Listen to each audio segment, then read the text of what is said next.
Cooker விசில மறந்து உணவு வீணாகி போச்சா? இனி அந்த கவலையே வேண்டாம். வழங்குகிறோம் உலகின் முதல் விசில் கவுண்டர் குக்கர், புதிய அல்ட்ரா குரோனோ. அல்ட்ரா என்றால் ஆரோக்கியம்.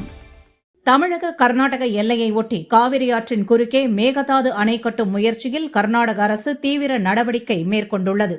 யார் எதிர்த்தாலும் அணை கட்டியே தீருவோம் என கர்நாடக முதல்வர் சிவக்குமார் கூறியுள்ளார். மேகதாது அணைக்கு தமிழக அரசும் இங்குள்ள அனைத்து அரசியல் கட்சிகள், விவசாய சங்கங்கள் எதிர்ப்பு தெரிவித்து வருகின்றன. இந்த சூழலில் வரும் 20ஆம் தேதி பார்லிமெண்ட் மழைக்கால கூட்டத்தொடர் கூடுகிறது. இதில் பல்வேறு முக்கிய விவாதங்கள் இடம்பெறும் என எதிர்பார்க்கப்படுகிறது. இந்த கூட்டத்தொடரில் தமிழக நலனுக்கு முக்கியத்துவம் கொடுத்து மேகதாது அணை விவகாரம் தொடர்பாக விவாதிக்க வேண்டும் என திமுக சார்பில் ஒத்திவைப்பு தீர்மானத்திற்கான நோட்டீஸ் அனுப்பப்பட்டுள்ளது. காவிரி ஆற்றின் குறுக்கே மேகதாது அணை கட்டும் திட்டம் கர்நாடக அரசின் தன்னிச்சையான முடிவு. இது தமிழக மக்கள், விவசாயிகளின் நலனுக்கு உகந்தது அல்ல. விவசாயிகளின் வாழ்வாதாரத்தை பாதிக்கும், அவர்களை அச்சுறுத்தும் இந்த விவகாரம் குறித்து பார்லிமெண்டில் உடனே விவாதிக்க வேண்டும் என திமுக வலியுறுத்தியுள்ளது.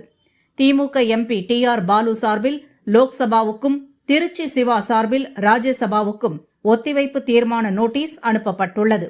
20ஆம் தேதி பார்லிமெண்ட் கூடுகையில் மேகதாது அணைக்கு எதிராக தமிழக எம்பிக்களும் ஆதரவாக கர்நாடக எம்பிக்களும் குரல் எழுப்புவர் என்பதால் மழைக்கால கூட்டத்தொடர் காரசாரமாக இருக்கும் என எதிர்பார்க்கப்படுகிறது.